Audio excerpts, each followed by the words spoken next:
Hey everybody, welcome to the podcast. I'm Josh, and there's Chuck, and there's Jerry, so let's get going.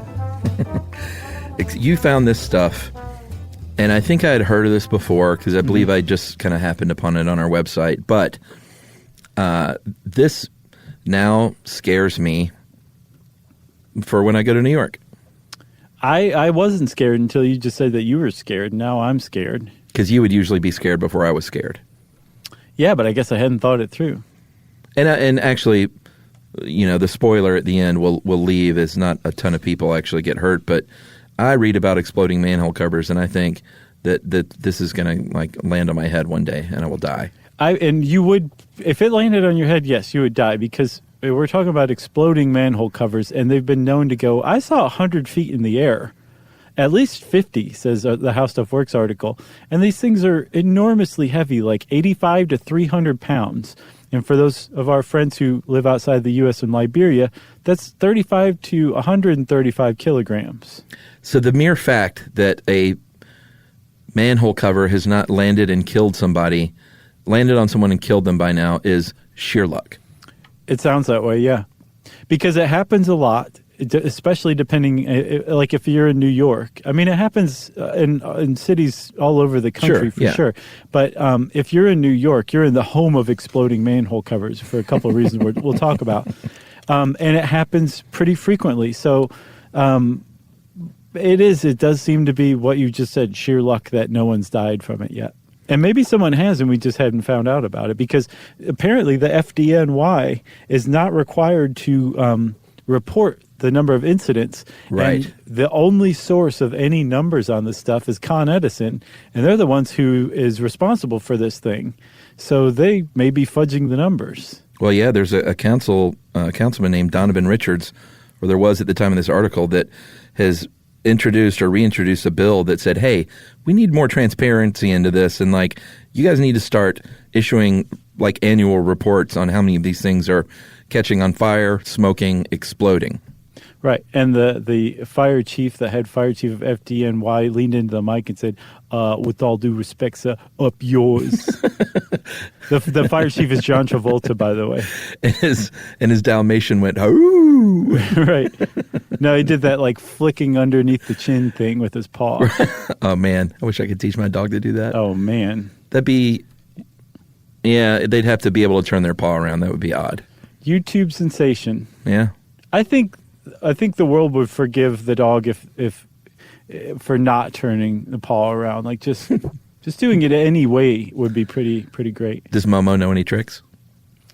She can deal cards, but that's it. That's it. I finally got Nico shaking now, so I consider that a big victory. Oh yeah, no, it is a big victory. I taught Mo to give high five. She's pretty good at that. Oh, okay. High five. But then every once in a while she'd be like, ugh. Such a bro thing to do, you know? Yeah, right. Yeah. All right, so I think we should talk about why this actually, what events lead to this to happen.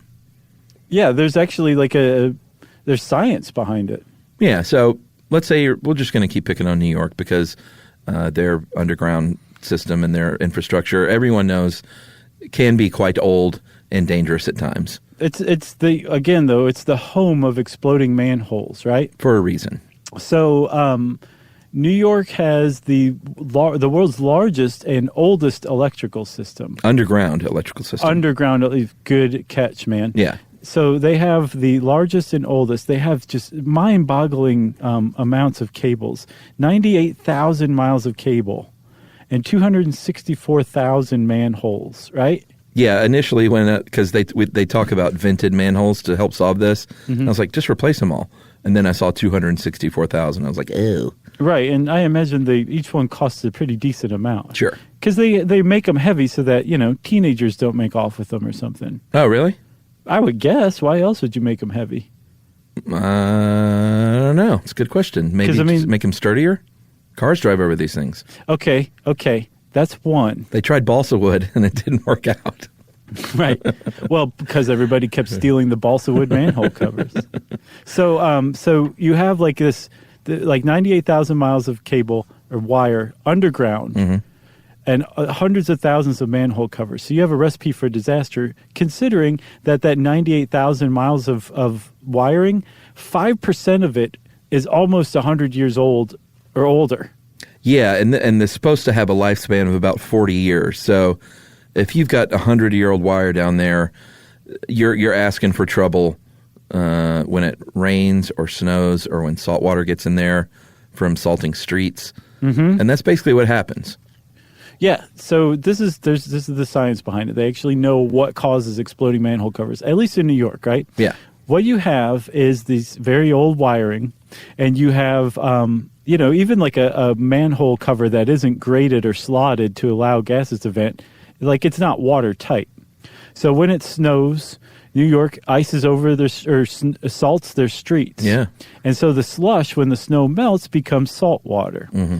And over time, the salt water goes and trickles down, and it corrodes the wires, the insulation around the wires. Yeah, and these are wires that these giant New York rats have already been mealing on for years, for centuries. That's another big problem with it, too, right? Yeah.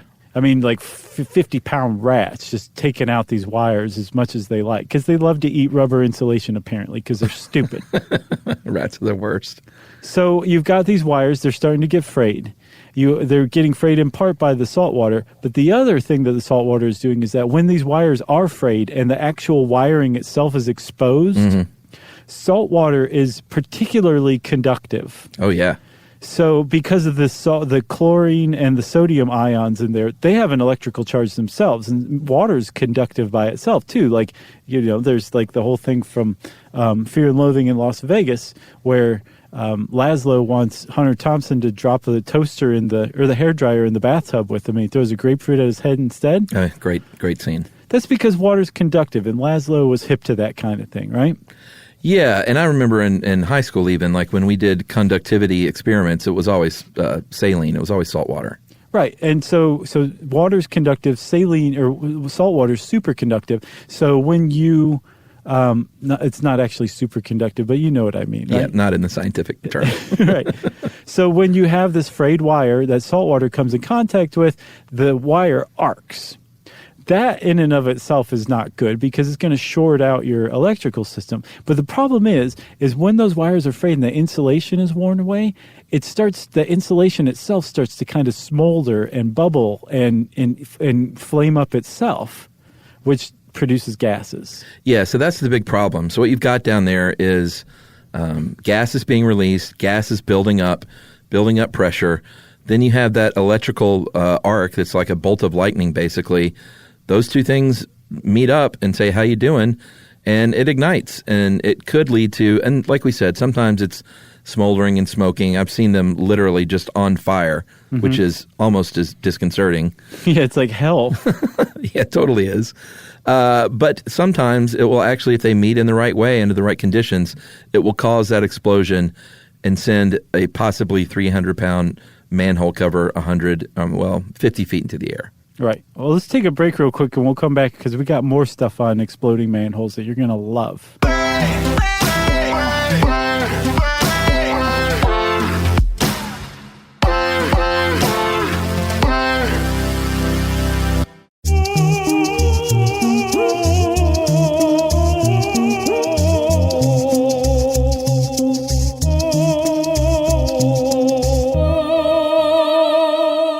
Okay, dude. So the gas goes boom, mm-hmm.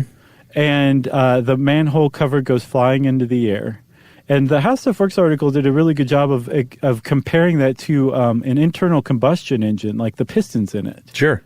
And it's basically the same thing. Like the piston presses air down, and it takes just a little bit of fuel mixed in with the air to make it combustible because it's compressed. And then when you introduce fire through the spark plug, then that compressed gas air expands very quickly. It explodes is what you'd call it.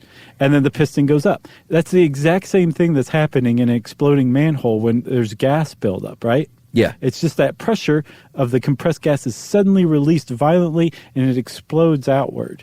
And again, it's the same thing that's happening in your car engine, but on a New York City street. Yeah, so I'm reading this stuff. I'm thinking this is cool and a little scary, but I thought, all right, but this happens probably like once every few years or a few times a year, maybe. Right. In 2016, and this is manhole incidents. Just in New York. So is this exploding manhole incidents or just like catching fire or smoking or whatever? I think any time a manhole cover goes or a manhole goes awry, they would call that an incident. Okay. In 2016, there were 1,908 of them. And in 2015, there were almost 3,800 manhole incidents. Yeah. Which is a great band name, actually. Manhole incidents? Oh, yeah. Yeah. Yeah, it does all sorts of stuff to the imagination. Or the manhole incident, maybe. Sure. Or balsa wood manhole. Yeah. I saw that in that same year of 2015, in February alone, in 1 week in February, there were 600 manhole incidents in New York. How many? I mean, do the math. That's a lot in a day. And again, this is just what Con Edison is telling the media. Like, right. who knows if there's more? There's nobody running around counting all this. The only people who have their finger on the pulse of exploding manhole covers is Con Edison. And, you know, they're the ones who are responsible for it. Yeah, so despite this, it turns out, remarkably, that people are usually not injured. It's sort of a rare thing for an actual human injury to happen. And as far as I know, there's never been someone killed by a manhole cover exploding. That is not true. Oh, really? I looked it up, man. But it's not in New York. There has to be somebody who died in New York. I just looked at New York. Boston has another problem with it itself. Like I guess Chicago does. Like any major city with an old electrical infrastructure, manhole covers, and salty snow melt is going to have exploding manhole covers.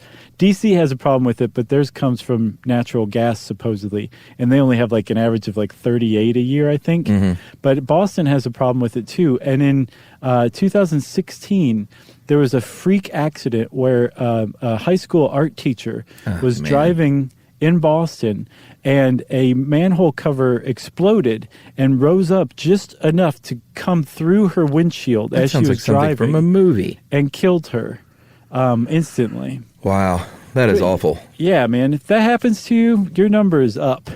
Yeah, that's like when the tree fell on the guy's truck across from my house at times, sitting at a stoplight. Yeah, or that actress who was in Chicago riding her bike through the park and a tree fell over on her. Yeah. I think we talked about that. Like, if a tree falls on you while you're moving, like that's, you're not escaping that. No, you're not. Man, that is really sad. It is. What a terrible way to end.